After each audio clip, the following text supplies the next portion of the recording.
солнечный день. Девушка шла домой. На улице было довольно душно. Подходя к лавочке, девушка стала кашлять и тяжело дышать. Следом, по легенде, пострадавшая упала в обморок. Задача учащихся – оказать ей первую помощь. Все свои умения ребята показывают тут же на практике. Для начала нужно вызвать скорую, ну а следом выполнить ряд действий. Нужно потрясти плечами. Если опять нет никакой реакции, проверяем дыхание. Каждая минута в таких ситуациях на вес золота, поэтому действовать нужно оперативно и быстро. Сердечно-легочную реанимацию Эльмира Вышегурова научилась делать недавно. Постаралась запомнить все до мельчайших деталей. Если это девочка, то нам нужно сначала найти ямочку ее. Вот так идет, где это кончается твердая часть туловища. Ставим туда палец, потом ставим вот так 2 пальца и уже ставим кисть руки. Ставим кисть руки и вот так обхватываем, как делаем замочек. Потом нужно надавить 30 раз и сделать 2 вдоха.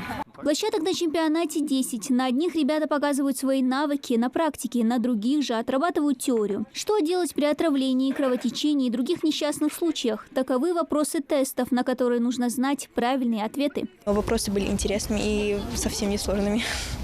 Что были за вопросы? Были вопросы, что надо делать, если, например, человек ушибся, накладывать повязку или холод там. Как думаешь, вот зачем нужны навыки первой помощи? Бывает много случаев, когда увидишь человека на улице, можно помочь. Принимая участие впервые, очень понравилось все.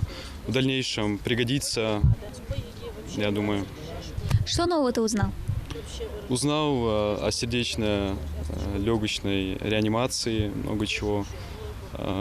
Если человек поперхнулся, как помочь ему в этой ситуации. И еще много чего. В чемпионате по оказанию первой помощи принимают участие 50 учащихся от 14 до 17 лет из различных школ региона. В каждой команде по 5 ребят. Организаторы чемпионата, региональное отделение Красного Креста совместно с Ингушским движением детей и молодежи «Движение первых». Данное мероприятие проводится согласно алгоритму оказания первой помощи по 10 направлениям. Это и оценка ситуации, это и массаж сердца, и извлечение инородных тел, и искусственное дыхание, вот по таким направлениям. Чемпионат ежегодный. Традиционно за 2 недели до его начала организаторы проводят мастер-классы в учебных заведениях, где школьников учат всем азам оказания первой помощи. Причем они также проводятся отделением Красного Креста и среди студентов, вузов и СУЗов. Как вести себя при кровотечениях, огнестрельных ранениях, ножевых ранениях, переломах, вывихах, инсульт, ожоги, сахарный диабет, эпилепсия, судороги, тепловой удар, переохлаждение, утопление. Вот все, что вы сможете придумать, все темы обсуждаются. И за эти последние 2 года, 22-23 год, в стенах только нашей республики, я, как тренер первой помощи и мои инструкторы по первой помощи, обучили около 19 тысяч детей из числа школьников и средних высших учебных заведений студентов. Навыки оказания первой помощи знать необходимо многим. Не раз бывало, отмечают организаторы, каких мастер-классы пригождались участникам в самых неожиданных ситуациях. Спасение утопающего было в Каспийском море. По дороге Назрань-Ставрополь во время ДТП помогли пострадавшим в этом ДТП.